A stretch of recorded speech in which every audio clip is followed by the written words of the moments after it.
O Brasil está vivenciando um período de profunda instabilidade emocional e política, e o motivo que está fazendo as estruturas do debate público tremerem não tem absolutamente nada a ver com o desempenho tático dentro das quatro linhas dos gramados. Uma movimentação nos bastidores mais fechados e estratégicos da política institucional está transformando a nossa maior paixão nacional, o futebol e a mobilização em torno da Copa do Mundo de 2026, em um verdadeiro campo de batalha ideológica e de disputa de narrativas. E o centro de gravidade de todo esse embate que divide opiniões de norte a sul? A nossa própria bandeira, as nossas cores oficiais e a identidade visual que deveria representar a soberania de todo o povo brasileiro. O que assistimos agora é a transformação de símbolos sagrados de união em ferramentas explícitas de demarcação de território partidário. Enquanto a população e os trabalhadores se preparam para o início do torneio mundial,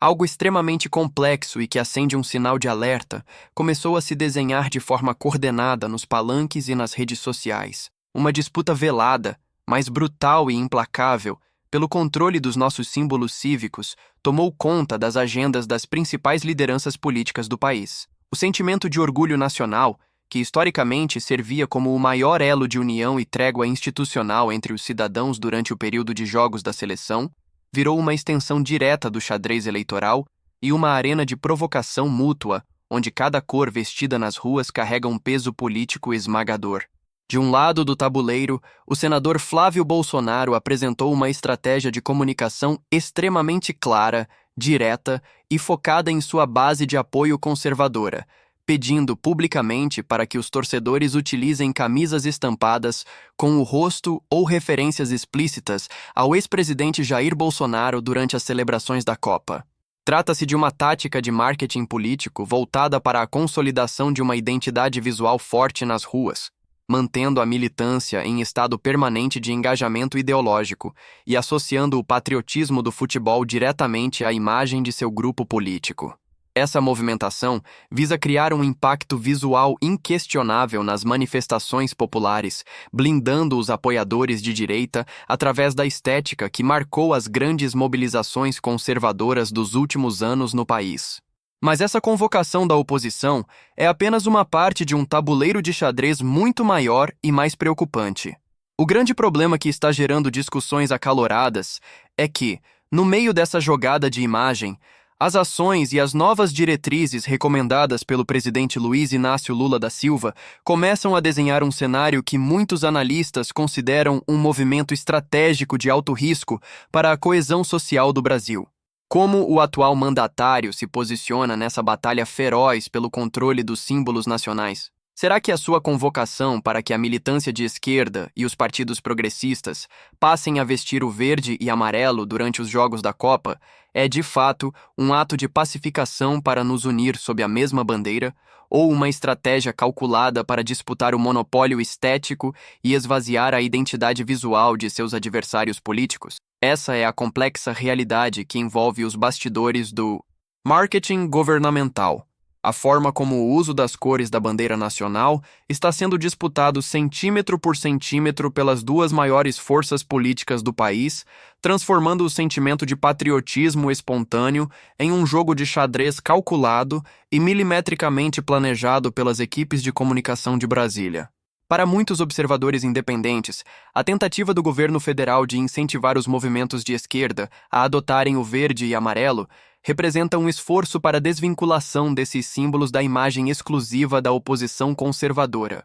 No entanto, para a parcela da população que enxerga o movimento com desconfiança, a medida soa como uma apropriação oportunista de cores que o próprio partido governista historicamente preteria em favor do vermelho de sua bandeira partidária tradicional. A análise técnica dessa polarização estética revela o nível de sofisticação e de divisão que tomou conta da sociedade brasileira contemporânea. As cores nacionais, que deveriam flutuar acima das paixões partidárias e das disputas ideológicas de curto prazo, foram capturadas pelas engrenagens da comunicação de massa. Quando uma liderança política pede para que seus apoiadores usem a camisa da seleção com o rosto de um candidato, e a outra liderança reage exigindo que o seu bloco ideológico ocupe o mesmo espaço visual para neutralizar o adversário, o cidadão comum, que deseja apenas torcer pelo seu país sem carregar o rótulo de esquerda ou de direita, vê-se esmagado no meio de uma guerra cultural de símbolos.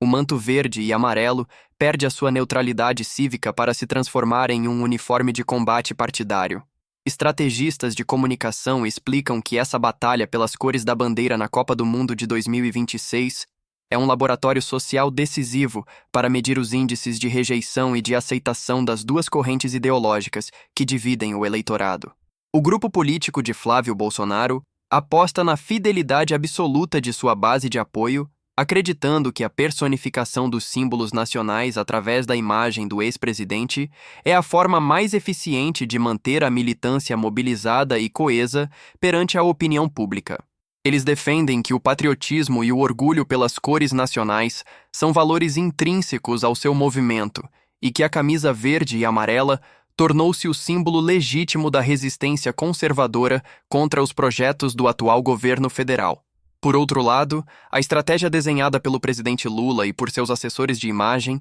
busca diluir esse monopólio estético que a direita consolidou ao longo dos últimos anos. A convocação para que a esquerda use o verde e amarelo tenta transmitir uma mensagem institucional de inclusão e de normalização democrática, sugerindo que os símbolos oficiais do Estado pertencem a todos os brasileiros, independentemente de suas convicções partidárias. Contudo, essa mudança brusca de postura visual gera tensões internas dentro do próprio bloco progressista, onde militantes históricos resistem em abandonar o tradicional vermelho e acusam a direção partidária de ceder à pressão estética da oposição, enquanto a oposição conservadora interpreta o movimento como uma tentativa cínica de camuflagem ideológica para conquistar o eleitorado moderado de centro. O tecido social brasileiro, que já vinha sofrendo com o desgaste de sucessivos processos eleitorais altamente polarizados, enfrenta agora o teste de fogo de ter a sua maior manifestação de cultura de massa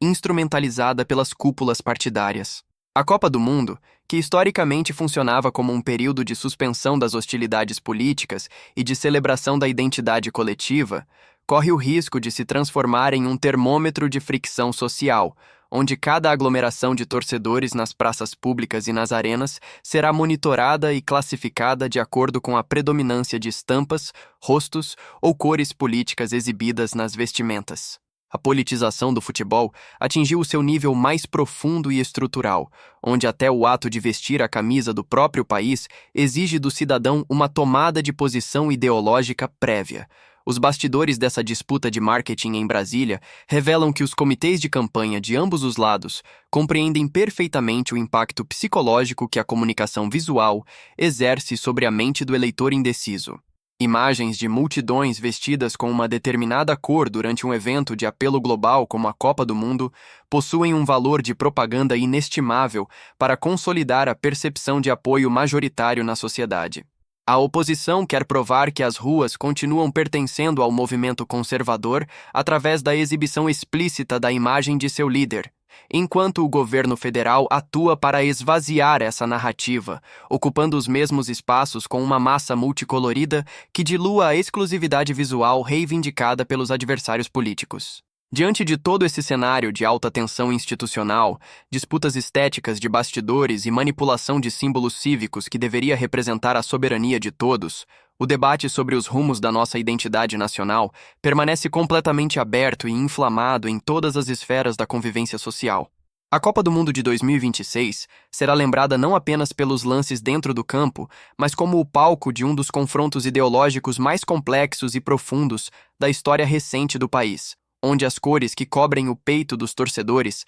carregam a responsabilidade de ditar o tom e a temperatura das narrativas políticas que pretendem moldar o futuro institucional do Brasil. E você, cidadão que acompanha com atenção os desdobramentos desse cenário político complexo e assiste a essa intensa disputa pelo controle visual dos nossos símbolos cívicos, qual é a sua verdadeira perspectiva e leitura sobre esse embate que tomou conta das articulações partidárias no país? Você acredita de fato que a convocação do presidente Lula para que os movimentos de esquerda passem a adotar o verde e amarelo representa uma tentativa legítima e necessária de unificação nacional e de devolução dos símbolos oficiais a todo o povo brasileiro sem distinção ideológica? Ou enxerga nessa estratégia uma manobra calculada e oportunista de marketing político para neutralizar a identidade visual que a oposição consolidou com tanta força nas ruas? O que você pensa sobre o pedido do senador Flávio Bolsonaro para que os torcedores usem a imagem do ex-presidente nas camisas durante a Copa do Mundo?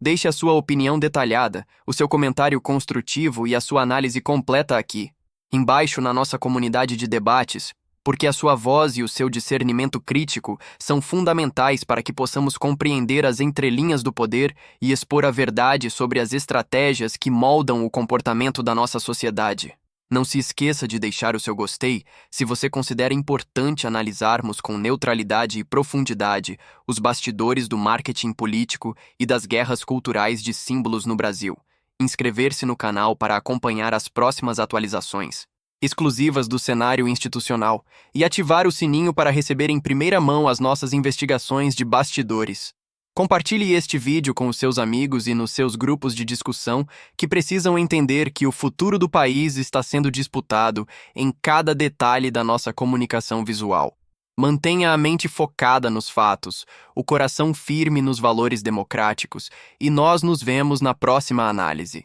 Até lá!